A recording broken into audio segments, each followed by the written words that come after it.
All right. So now that we kind of got a little bit more of the rotation thing, you know that you can like select the object, or you can select all of your objects. You can select all of your objects and hold down Shift and kind of like move around, like move your whole surface area with your center wheel. And then your mouses should allow you to zoom in and out with your center wheel like this. I'm only selecting the thingy because my center wheel doesn't work great right now. So just FYI on that. And then the other thing we covered was like if you want to grab just on the y-axis and move on just one axis, you can. And again, if you want to like rotate just on one axis, you can by selecting R, plus whatever axis. In my case, I selected R plus Y. You could do R plus X and do that axis. So that's like the basic stuff, right quick. And again, it is on your cheat sheet, but it's again, like I told you, I like to write my own notes sometimes, just so like, or for example, where it says support, where you have the action plus axis control, you may want to write like an example there, and that usually helps me when I'm trying to like do stuff. Everybody's going to be a little different. So the next thing we're going to do is just open new. I am going to not save this version because I don't care about it. The one that all of you are going to like the most, I can almost promise you, is the sculpting mode.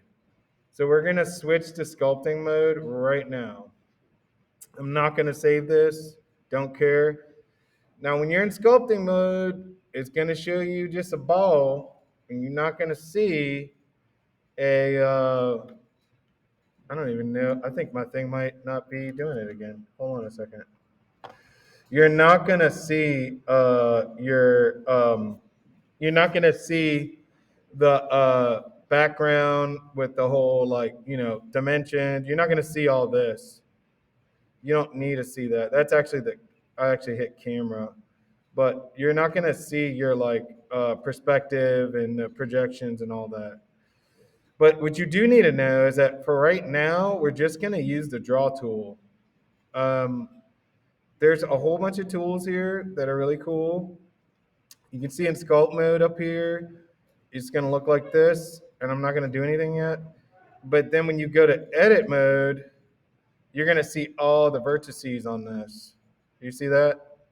So if I go in here, you can actually pull each one of these dots in your mesh. And then if you go too close, you're going to go inside of your mesh.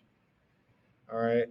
The mesh is kind of like a skin, and that's what all of these things are. Um, I'm not, I am not going to encourage you to edit in this way right now because it is not really the most intuitive way. We're going to pretend like this is a ball of clay for today.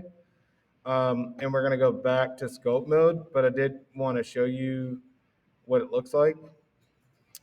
I'm going to move this out of my way because I'm not going to need the rest of these tools today right away.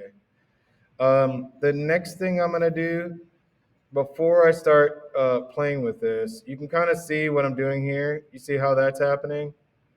We're gonna go ahead. I'm gonna undo that, but I'm gonna bring you to this little wrench thing, the property modifiers. Can y'all go to that real quick? Um, and I want to show you all of these little tools here. They may look different on the number 3. You want to go to this very top one that's got a wrench.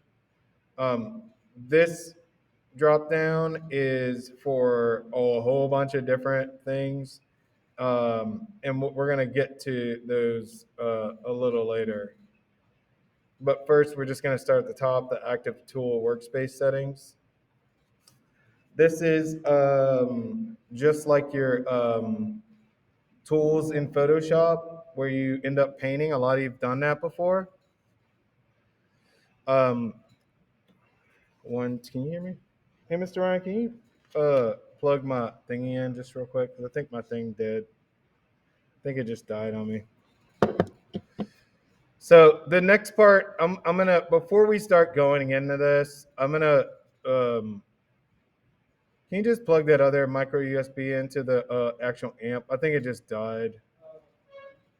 To the front of it in my back.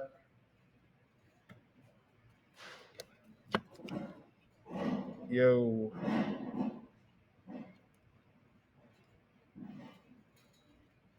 No soup. Red light. Blue light. No. Hello? Hello?